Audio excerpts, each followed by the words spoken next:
Hello and welcome to the all new, all different number one comics podcast, volume 2, episode number 2. Or for all you legacy listeners out there, legacy number 102. I'm your co-host Dan. I'm by myself this week. For the very first time in podcast history on a proper episode, Bob is sick. So there's no Bob this week. There's no co-host. It's just me, Dan. This is the all new, all different number one comics podcast.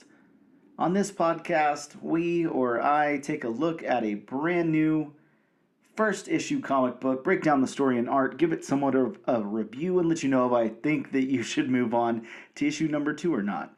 We or I also talk a little bit of comic book news as well as what's new at comic book shops this and next week.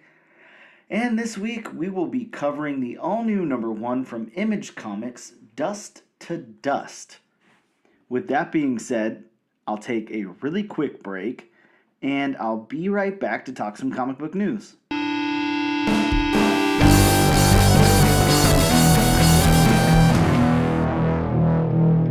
And we are back with episode number 102. Wow, that's so hard to say. 102 of the all-new, all-different number one comics podcast. So again, this is a solo episode. You know, I've only done one of these as a bonus episode before, and it feels so weird just talking to myself. So this will probably be a shorter episode than normal. It'll probably, I don't know, read a little different, listen a little different, however you describe that.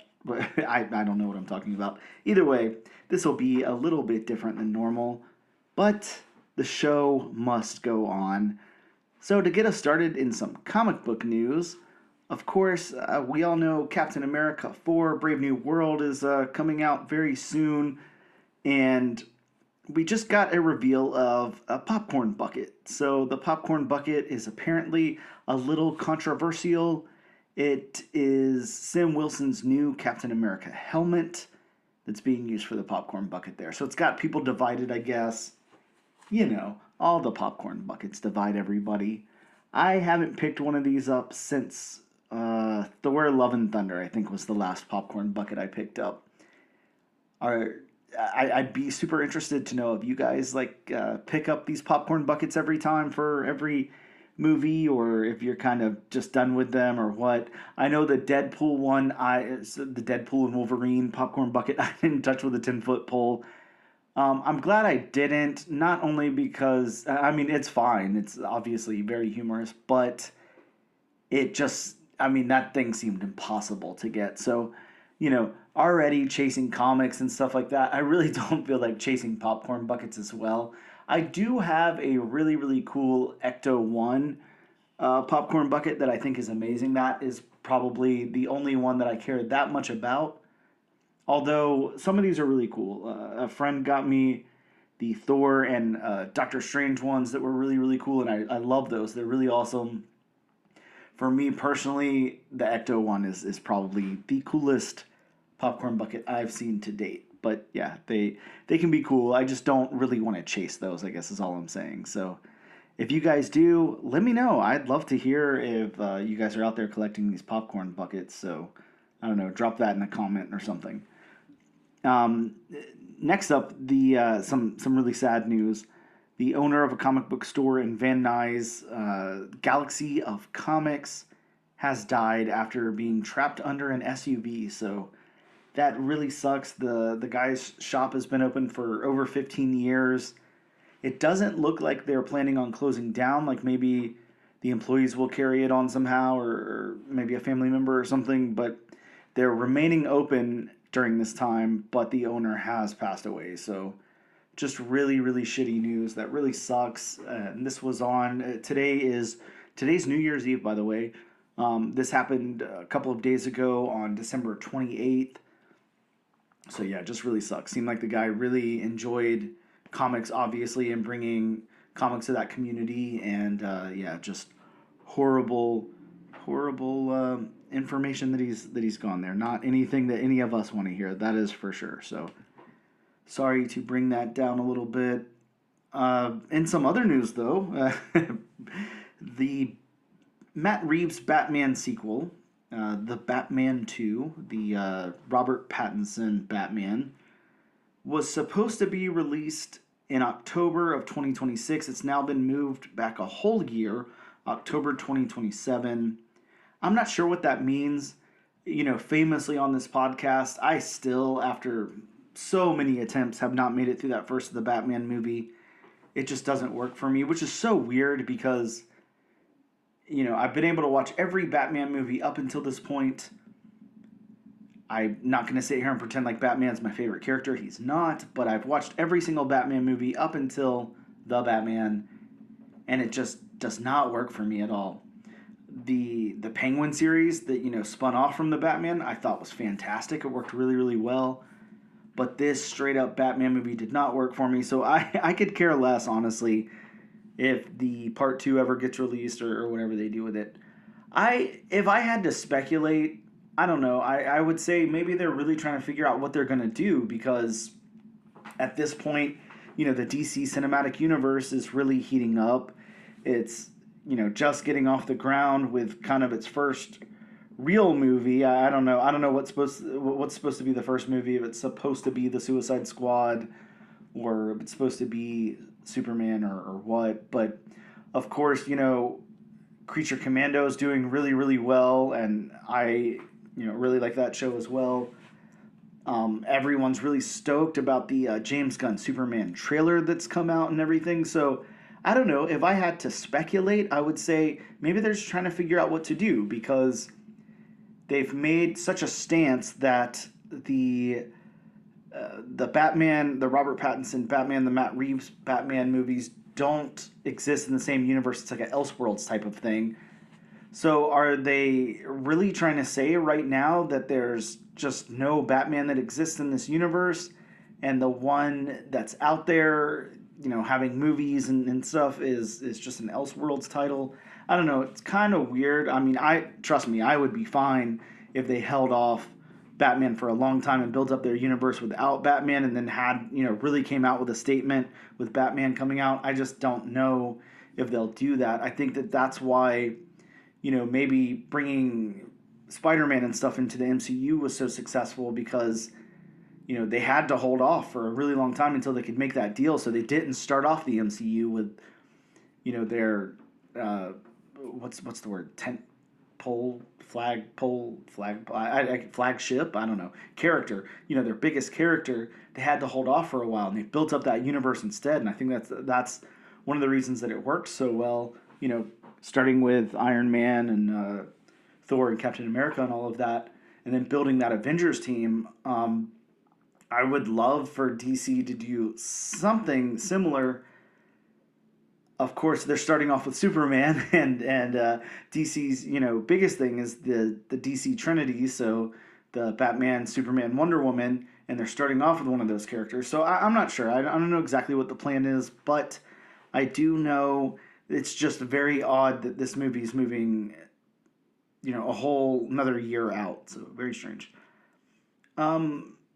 Next up in news, and this is something I'd really like to go over with my co-host, but again, he can't make it this time, so I will do it by myself. But I do want to talk Key Collector's top comics of 2024. Just go over them really quick. Of course, we have Ultimate Spider-Man issue number 1. That book is, hopefully everybody got a copy, everybody held on to it, whatever. It's doing well. it's doing well.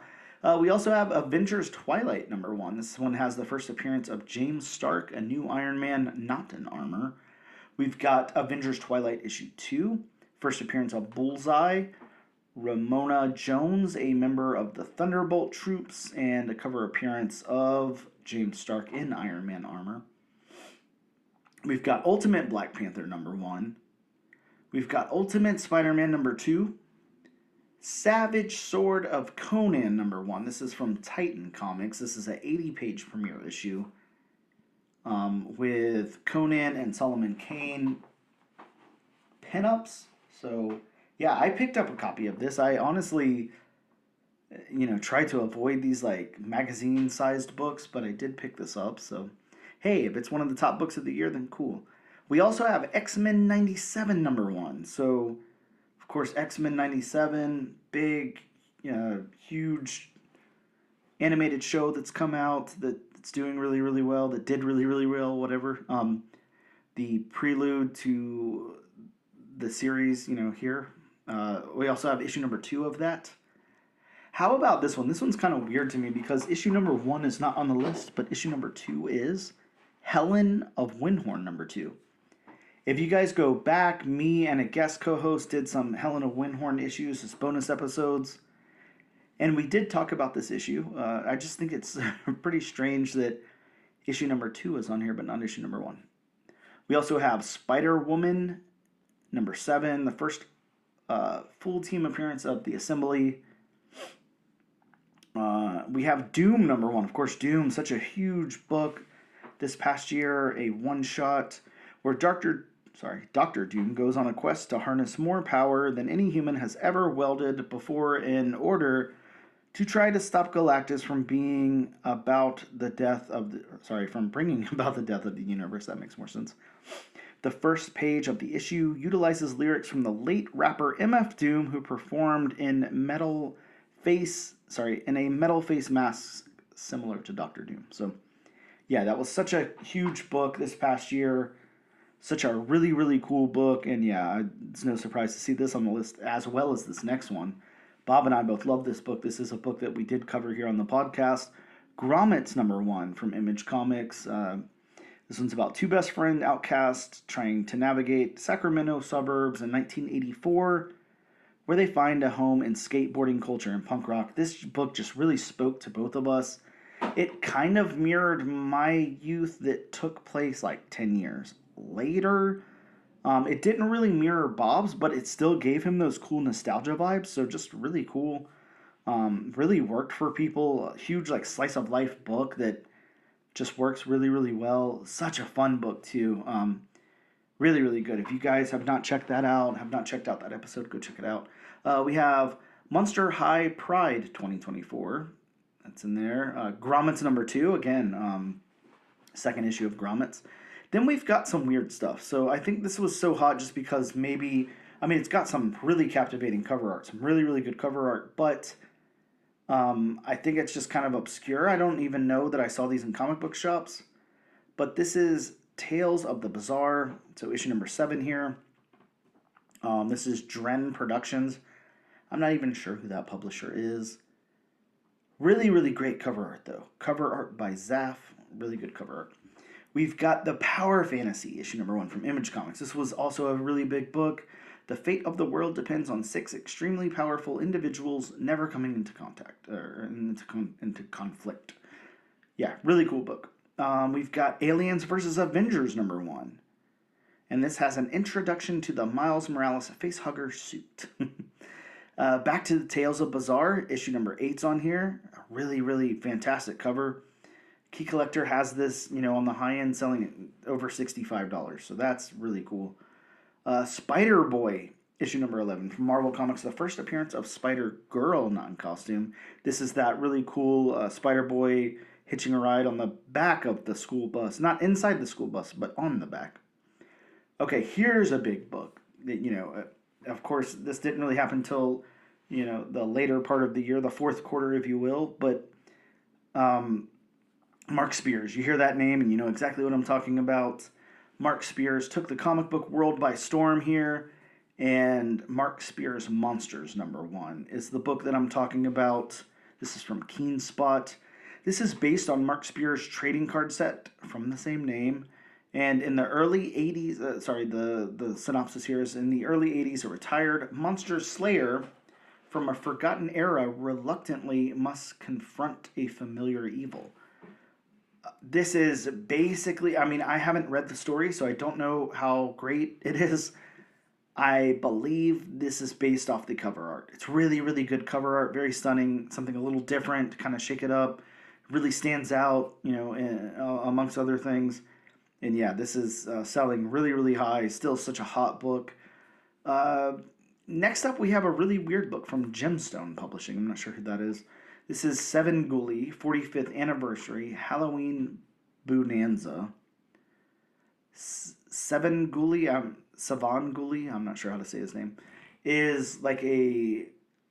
I mean, I don't know how. It's like a horror presenter, I think. Something similar to like Elvira. I think that it's like a generation before mine, so I'm not too familiar with it. But this was definitely something that people were asking for in comic book shops. I saw in my local shop. The day of release, people were definitely asking about this book that they only got a few copies of. So, yeah. How about another really, really big book? It's trending downward, but obviously it is the hot comic of last year. DC All In Special Number 1. This has the first appearance of Absolute Batman, Superman, Wonder Woman, the introduction of the Absolute Universe, the debut of the Justice League Satellite. Big, big book. And speaking of Absolute, next up is Absolute Batman number 1. I mean, this was obviously the biggest book this past year. So in 2024, the biggest book we had was Absolute Batman number 1.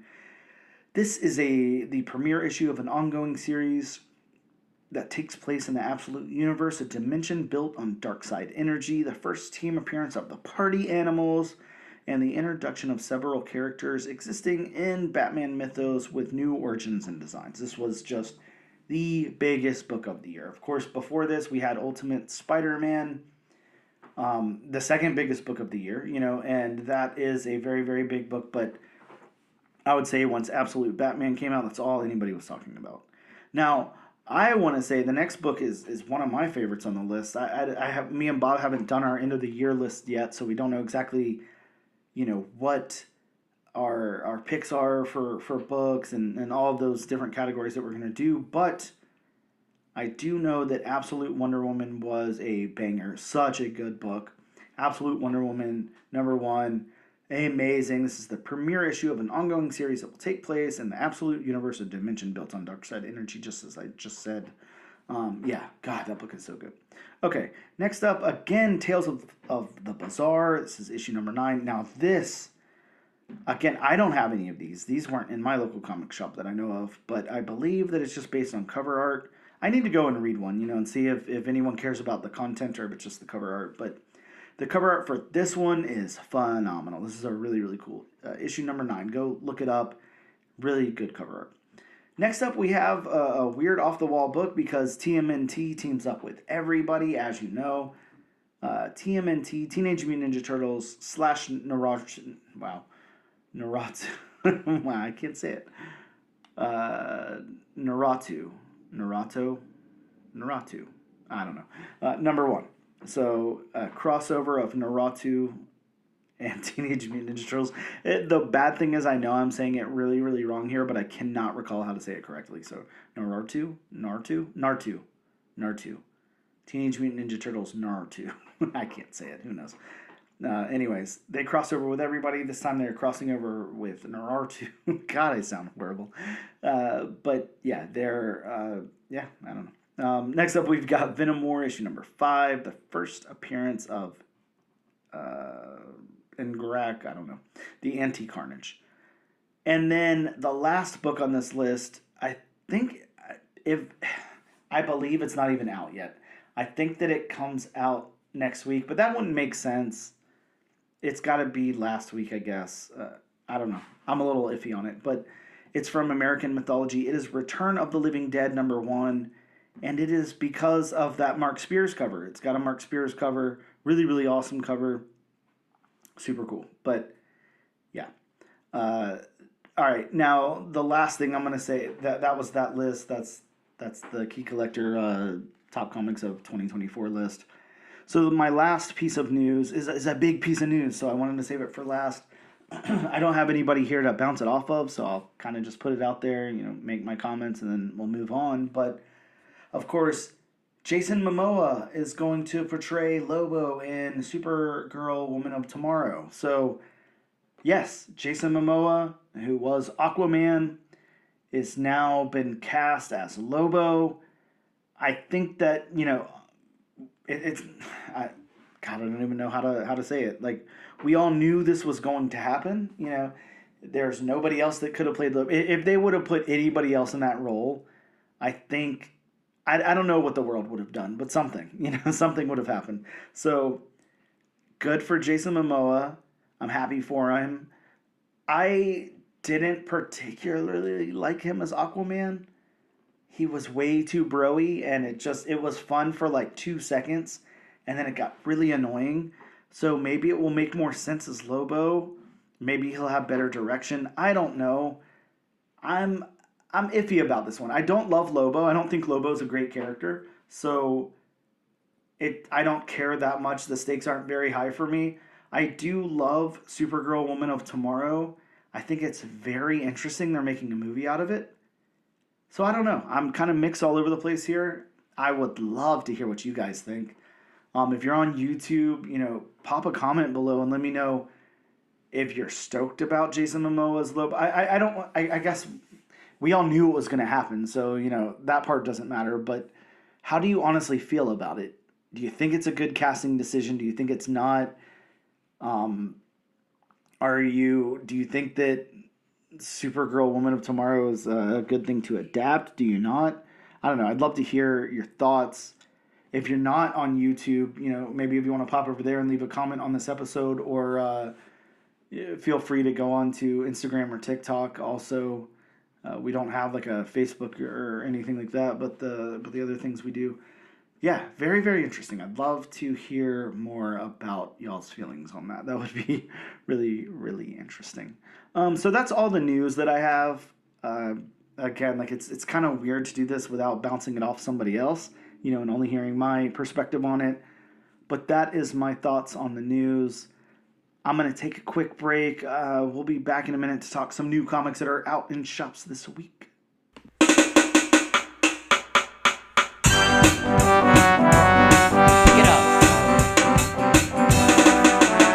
Hey, and I am back with the all new, all different number one comics podcast, episode 102. It seems so weird saying episode season 2, number 2/102. Anyways, Bob's not here to yell at me, so it's episode 102 for right now.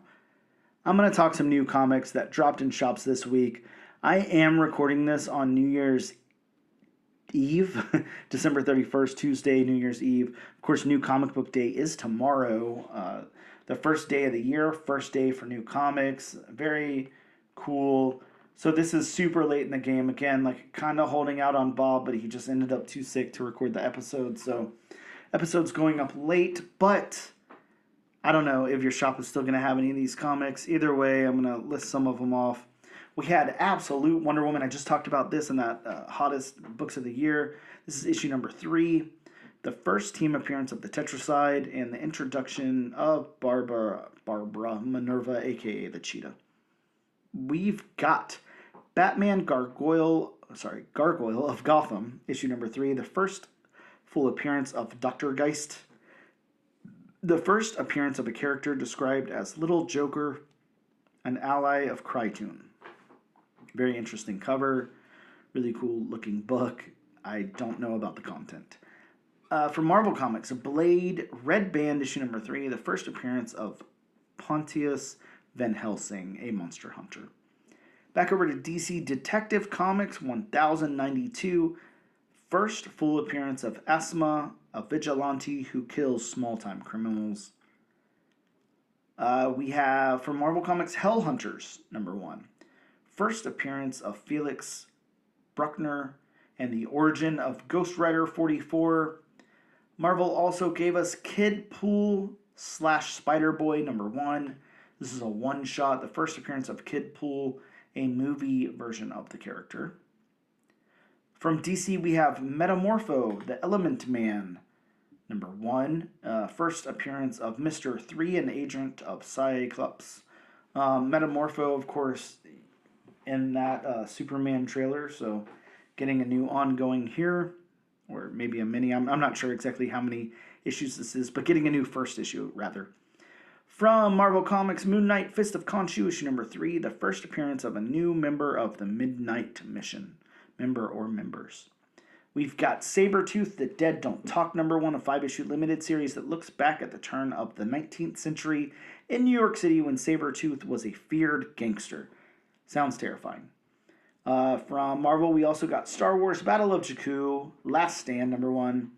First appearance of a new ally of Luke Skywalker. Their final series in a trilogy of titles that will conclude the Empire Strikes Back phase. How about Time Slide? We also got Time Slide, issue #1 from Marvel. A look ahead of stories that will be published in 2025. Potential cameo appearances of characters to be introduced throughout the year. We also got from Dynamite Comics, Vampirella Holiday Special 2024, a one-shot holiday special featuring Vampirella versus the Naughty List, the Scourge of the North Pole. From Image, we got Void Rivals 15, the first appearance of Vector Theta. And from Marvel Comics, X-Men #9, part of that X-Title crossover, Raid on Grey Malkin Part 3. So those are some of the new books that dropped in shops this past week. Again, you might be a little past the point of being able to pick them up, but you never know if you don't ask. I'm going to take another quick break, then I'll get to the point of this episode.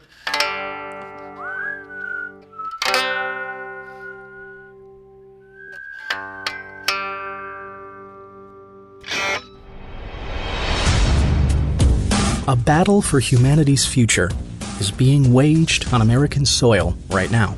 The cannabis plant has been used by humans for thousands of years, and yet it is still severely criminalized in much of the world. But the world is changing. Yay! In the U.S., 37 states have legalized cannabis for medical purposes, and 18 have done so for recreational use by adults. In Illinois, legalized cannabis has spurred an explosion of new businesses and products, all bringing in a massive stream of newly created revenue that other states are eager to match. Yet federally, cannabis faces much of the same resistance of the 1900s. How did marijuana get such a bad reputation? Why is it still so federally restricted? How are smoking and vaping different? How many edibles are too many? Which companies are coming out with the best new products? And who benefits from keeping Mary Jane in the dark? These are the types of questions we'll attempt to answer on the Cannabis Man podcast. A thorough look at all things cannabis, from its history to its explosion in states that have legalized it. So look out for the Cannabis Man podcast, coming soon wherever you get your podcasts. All right, and I am back with the all-new, all-different #1 Comics podcast, episode 102. All right, it is time to get down to brass tacks here. Time to talk all about the book we're talking about this week, which is Dust to Dust #1 from Image Comics. This is part of the Giant Generator imprint. I think that's Rick Remender's imprint, if I'm correct. I could be very incorrect. I don't recall. So let's talk this book really quick. I'm going to go over the synopsis from Image Comics in association with Giant Generator here. A tormented Oklahoma sheriff and a scrappy photojournalist hunt a serial killer at the height of the dust-choked Great Depression. Okay, never mind. I was going to say that's their whole synopsis. No, I had to expand it a little bit. My bad. Comics all-star artist J.G. Jones presents the first suspense-filled issue of this new Giant Generator limited series. Jones, teaming up with co-writer Phil Bram, spins an unforgettable yarn of desperation, murder, and resilience in this beautifully hand-painted story of Americana in the primal grip of brutality. In the darkest days of the Great Depression, death stalks the Dust Bowl as towering dust storms blast the parched Oklahoma panhandle. Farmers try to flee the failing town of New Hope, but no one gets far. Battling his own demons, Sheriff Meadows teams up with Sarah, a traveling photojournalist, in a desperate fight to stop a serial killer on the loose. The death that rides the dusters. So, that is our synopsis from Image /Giant Generator. I'm going to talk about the creators for just a second here. We have Phil Bram. Phil Bram has done nothing in comics. This is Phil Bram's only comic book credit. I will say at the back of this comic, of course, we have, the little, I can't think, the back matter of the comic, where the creators talk to the reading audience or whatever. And J.G. Jones has put this little, thing in here saying that basically Phil grew up on the, grew up in Oklahoma and all of this stuff, and JG,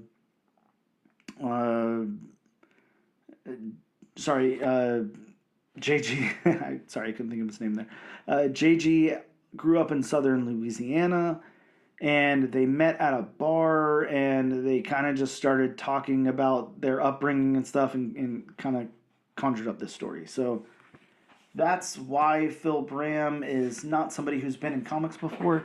Looks like it took somebody like J.G. Jones to kind of get him there.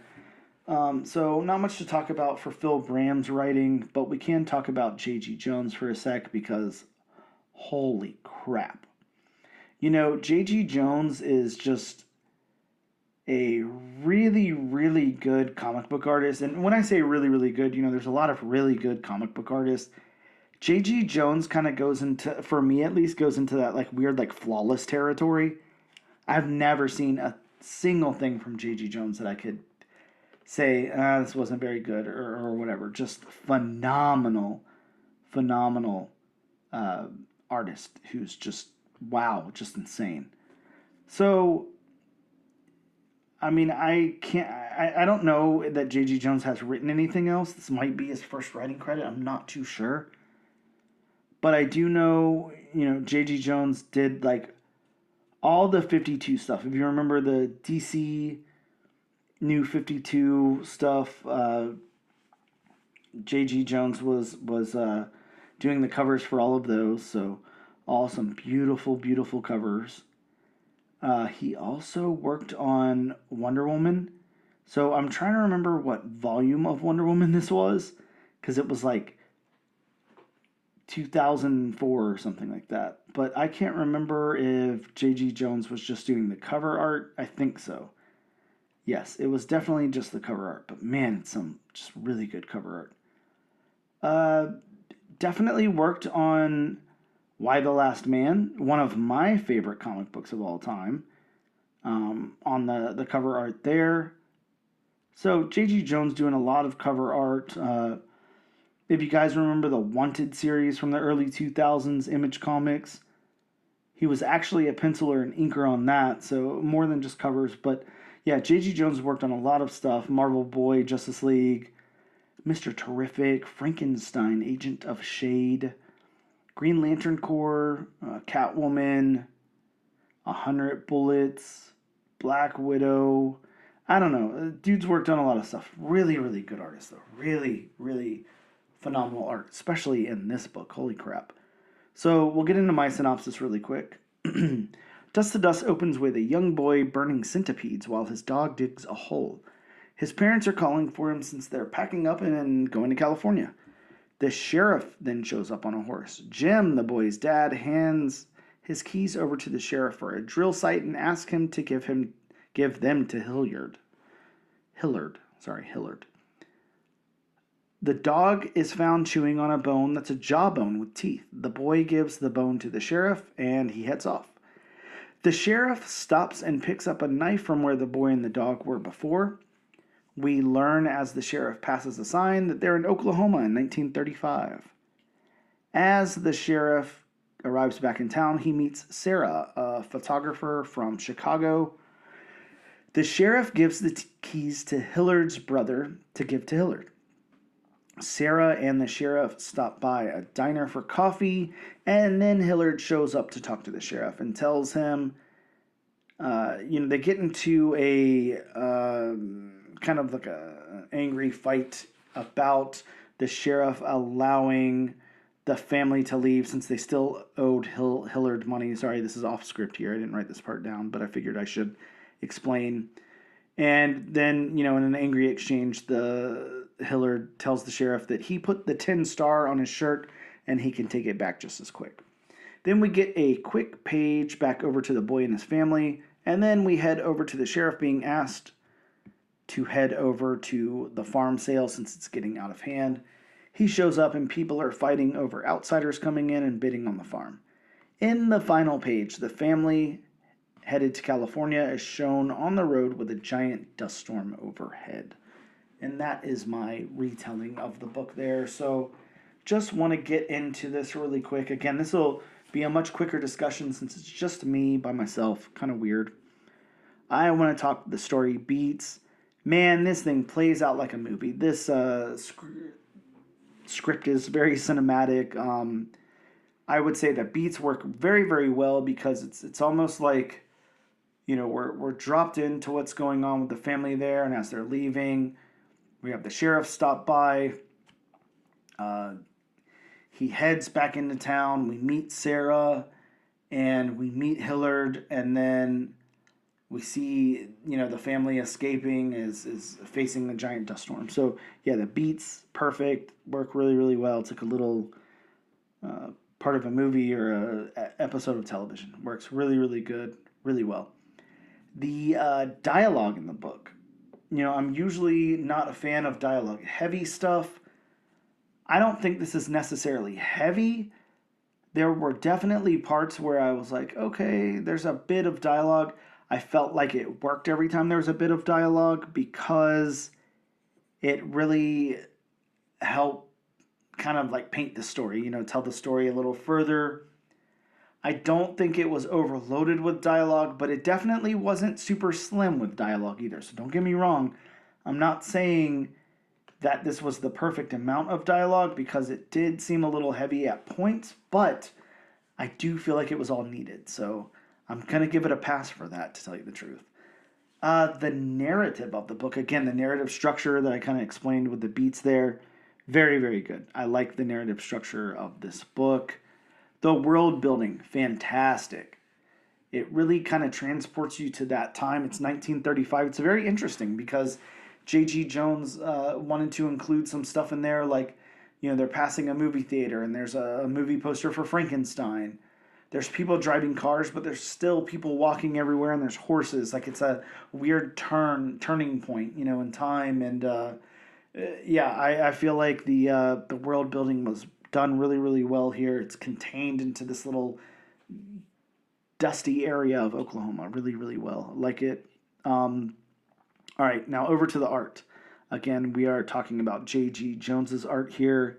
This is going to be hard to be subjective, objective, whatever the term is. The character art is phenomenal. It looks like photographs. It's so real and so good. I cannot imagine how long it must take JG to sit here and do each one of these panels. My God, they're intense. The backgrounds. We don't have Bob here. You know, Bob is the background snob, you know, and he is really big on backgrounds. I can talk about the backgrounds. I'm going to say what I think Bob would say here. The backgrounds really, really work. There's so much detail put into them.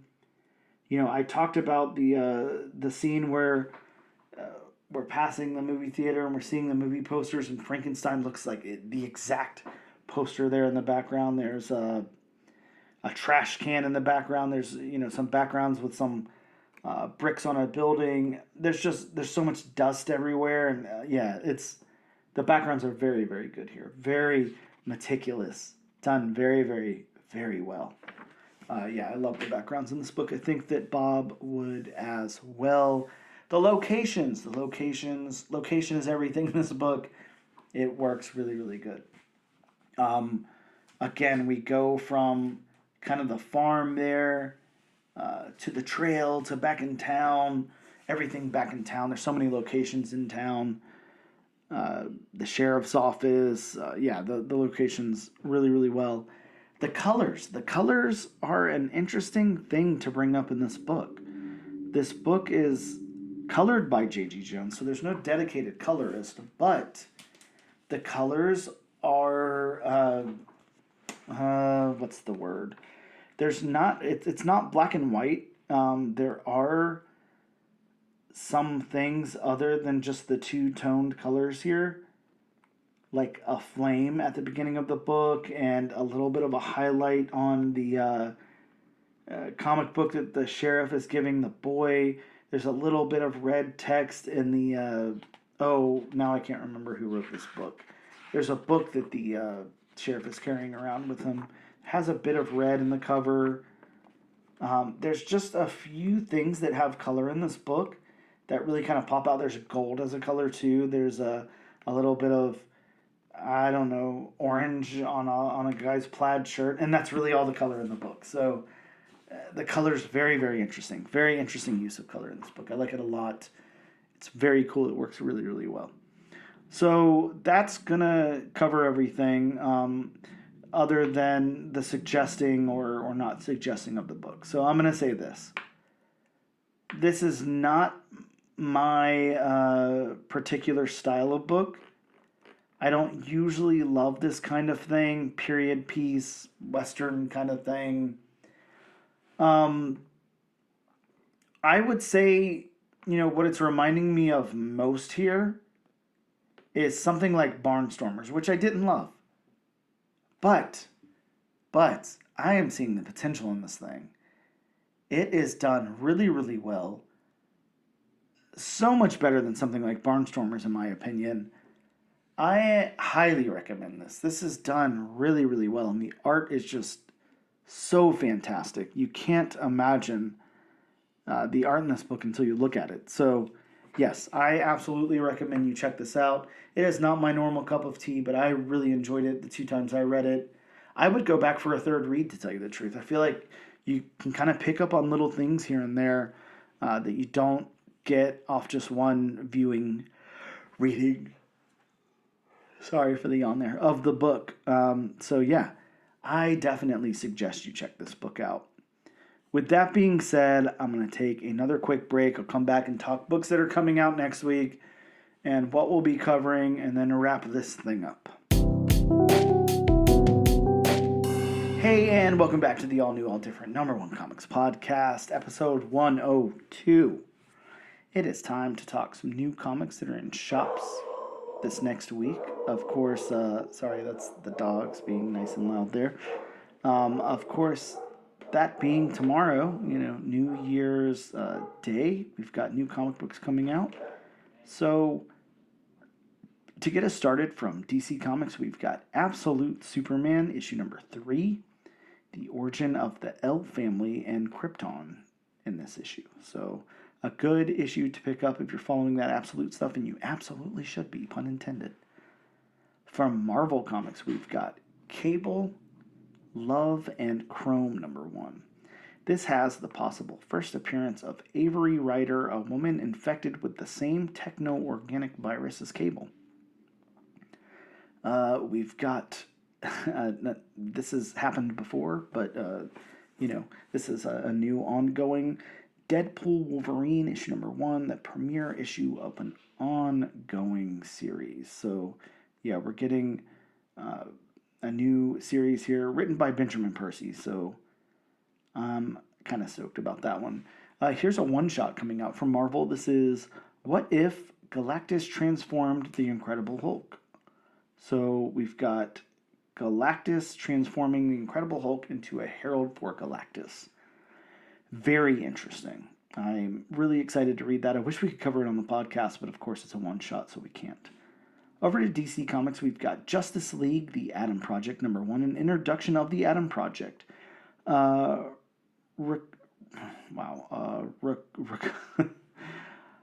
can't say that word. A recollection, maybe, is what I'm supposed to be saying, of and backup system created by the... that's not the right word, but I can't think of how to say it. Created by the Adams, Palmer, and Choi, and Captain Atom in an effort to help heroes reclaim their powers.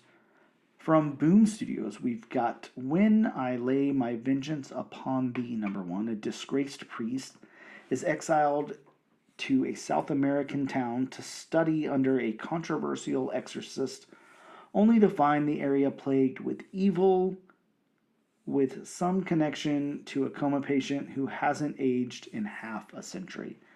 Very interesting. Very crazy sounding.